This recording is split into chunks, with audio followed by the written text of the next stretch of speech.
Je pense que ce qu'on m'a dit est très important. Donc, likez, commentez et partagez la vidéo.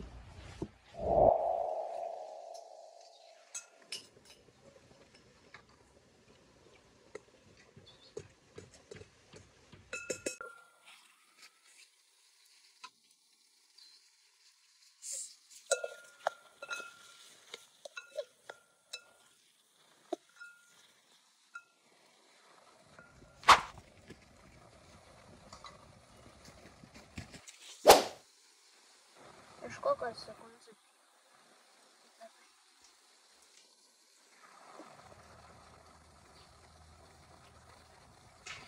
Commence.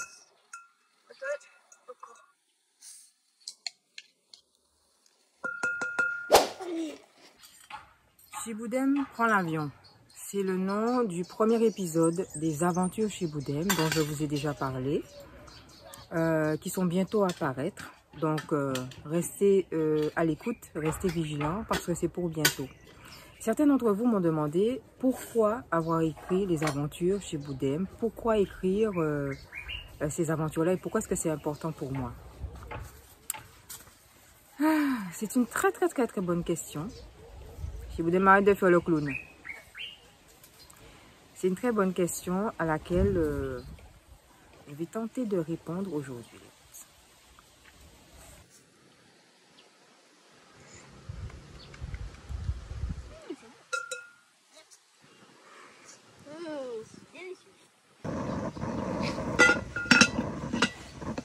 Bonjour les routes. Aujourd'hui, je suis en train de faire des pois cassés avec de la papaye et j'ai mis du sel comme tout à l'heure et j'ai goûté. Et là, je pense que c'est super. Là, on va faire rentrer les bois pour que ça dure encore. Attention, il faut toucher au bois, ça bouge. On a un bâton. Toujours sur le bois.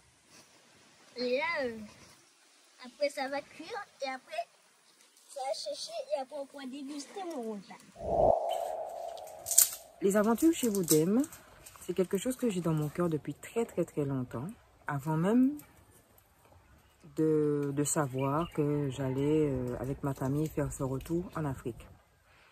Et les aventures Chiboudem pour moi, au-delà même de la question du retour, ça a du sens.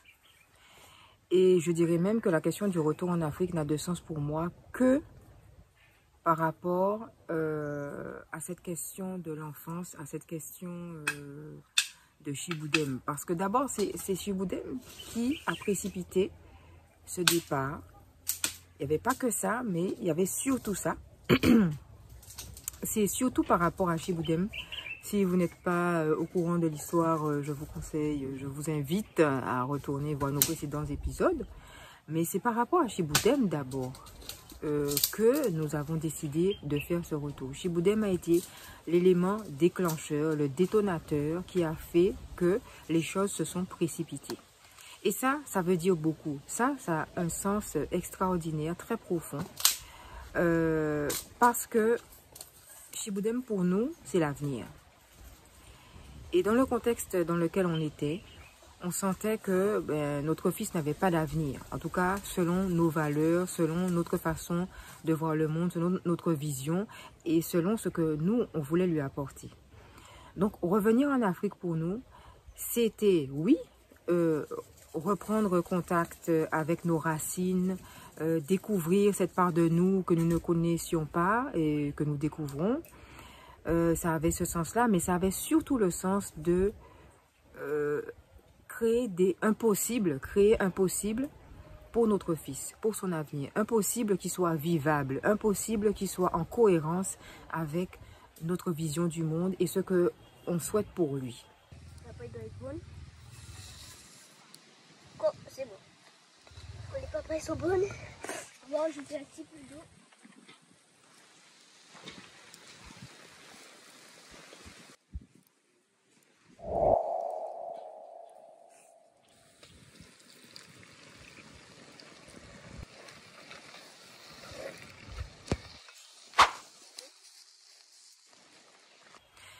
Et ça m'amène à cette question que je me pose souvent, à savoir quel sens on donne au retour en Afrique lorsqu'on ne se préoccupe pas de sa descendance, lorsqu'on ne se préoccupe pas de que vont devenir nos enfants, voilà quoi, qu'est-ce qu'on souhaite pour eux. Parce qu'en fait, nous, on est des adultes, bon, j'ai envie de dire, on peut presque dire que les choses sont déjà plus ou moins jouées, mais pour eux. Donc, les aventures chez Boudem, c'est ma projection dans ce futur que je souhaite à mon fils, qui est finalement un futur qu'il vit déjà, mais qui est un futur qui est pour moi désirable pour l'ensemble de l'humanité. D'abord, les aventures chez Boudem, c'est la priorité, parce que la priorité, ce sont les enfants, parce que le futur, ce sont les enfants, et parce que sans cette nouvelle corde que représentent nos enfants, il n'y a pas d'avenir, et puis il n'y a pas de retour. Ce serait un retour à quoi? Donc les routes, c'est très important de comprendre que pour moi, à travers ces aventures chez Boudem, je pose aussi cette question du futur. Quel est le futur que nous voulons pour notre descendance? Qu'est-ce que nous souhaitons pour nos enfants? À chaque fois que j'ai posé cette question-là, de façon directe ou indirecte, je n'ai jamais vraiment eu de réponse. Et en particulier la communauté à laquelle j'appartiens, parce que c'est à elle que je pose souvent cette question-là. J'ai l'impression qu'on est un peu désarmé, qu'on est un peu... voilà. Il y a quelque chose là dans lequel on ne bouge pas, qui nous fait peur peut-être. Et c'est quelque chose que j'essaie de comprendre. Et chaque fois que je pose la question, je n'ai pas la réponse. Et là, je repose la question. Et en écrivant les aventures chez Boudem, je pose cette question. Chez Boudem, à l'enfance, que nous, en tant que ses parents, nous nous sommes battus pour qu'il ait, pour lui permettre d'avoir ce genre d'enfance-là. C'était ça que je voulais pour mon fils. Une enfance où il a la possibilité de jouer, de toucher du concret des choses, de ne pas perdre du temps dans un endroit où il sera enfermé et où on lui apprendra des choses qui ne lui serviront pas pour son avenir. Lui donner l'opportunité d'aller à la rencontre de cultures différentes, de gens qui font des choses extraordinaires et de pouvoir toujours expérimenter tout ce qu'il a envie d'expérimenter. D'avoir la chance de pouvoir se connaître, de faire connaissance avec lui dès sa jeunesse. Parce que nous sommes bien placés pour savoir que nous faisons connaissance avec nous-mêmes et c'est vraiment mon cas, c'est ce que je vous raconte ici. On fait connaissance avec nous-mêmes sur le tard.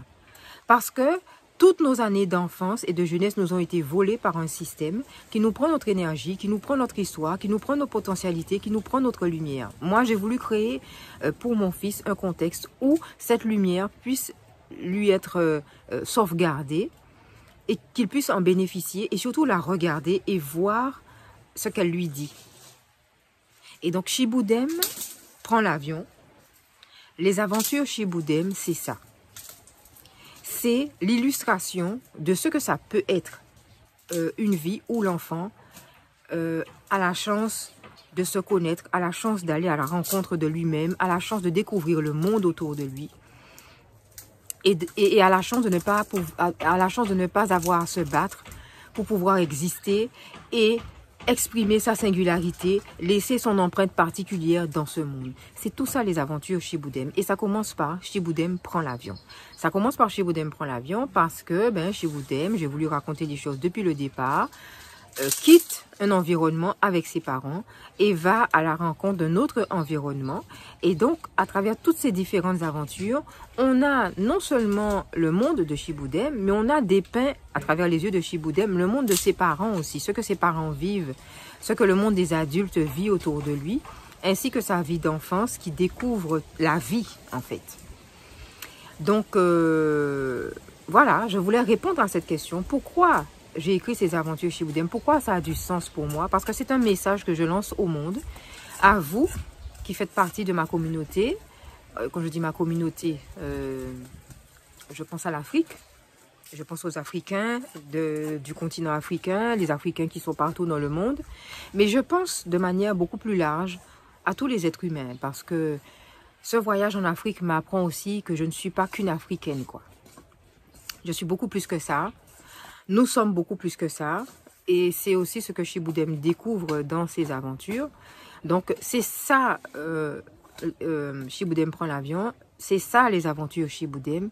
Et c'est pour ça que c'est tellement important pour moi. Parce que c'est un message vraiment très profond, en fait. Qui peut, comme ça, comme toutes les belles choses, peut en apparence apparaître comme une histoire d'enfant. belle, joyeuse, extraordinaire, mais qui est très profonde dans son sens, dans ses signifiances, je pourrais dire, dans le message qu'elle transmet, non seulement aux enfants, mais aussi aux parents. Jusqu'où sommes-nous prêts à aller pour donner à nos enfants la chance de vivre une véritable enfance et de vivre une vie plus libre que la nôtre?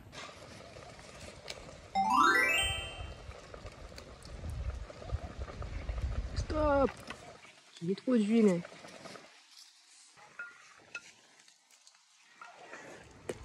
Les aventures chez Iboudem, c'est une invitation que je lance au monde pour montrer que même si le prix est tellement élevé, le résultat est au-delà de tout ce qu'on peut imaginer. Donc si je ne devais écrire qu'un livre parmi tant de choses que j'ai à écrire et que je vais écrire, les routes, je ne suis pas en train de dire que c'est la seule chose que je vais écrire, hein, attention. Mais si je ne devais écrire qu'un livre, ça serait ça. Chez Iboudem prend l'avion. Voilà les routes, je voulais vous apporter cet éclairage, cette explication parce que je pense qu'elle est vraiment nécessaire, voire indispensable.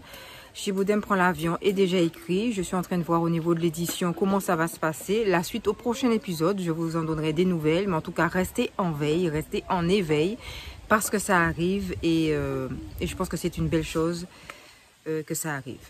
À très bientôt les routes. Faites-moi part de vos commentaires. Comme d'habitude, on reste en contact, on reste connecté. Et je vous dis à très bientôt. À très vite à la prochaine vidéo.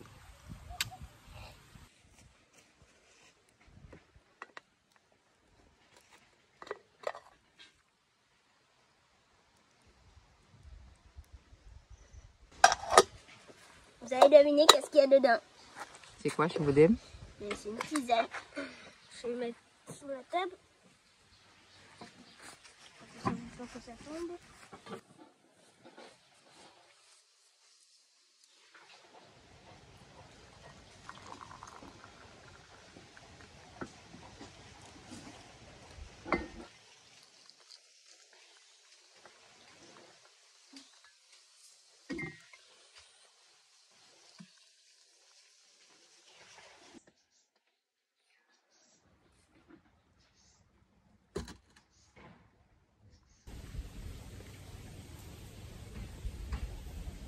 Une seule cuillère. Hein? Elle était comme... Égalité. Voilà, la tisane.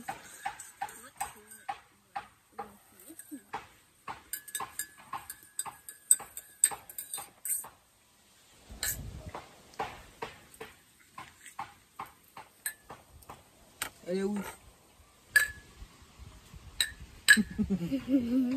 Santé! Santé!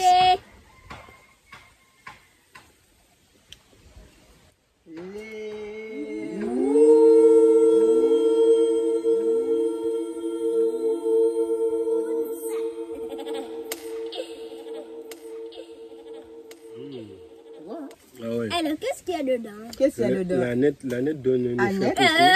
Oh là là, trop fort! Annette, Gros-Thym Oui! et citronnelle. Oui! Annette, Gros-Thym, citronnelle. Non! Il Qu'est-ce manque un truc! C'est quoi? Ben, dis-nous! Je sais pas, c'est quoi? 3 tasses, t'es presque. 3 tasses, oui. Tisane chez Iboudem. Ah, les routes, il faut de bonnes tisanes bio! Très bon. Du jardin. Ah ouais, il faut venir goûter ça, c'est trop bon! Plus tard les routes. À plus tard!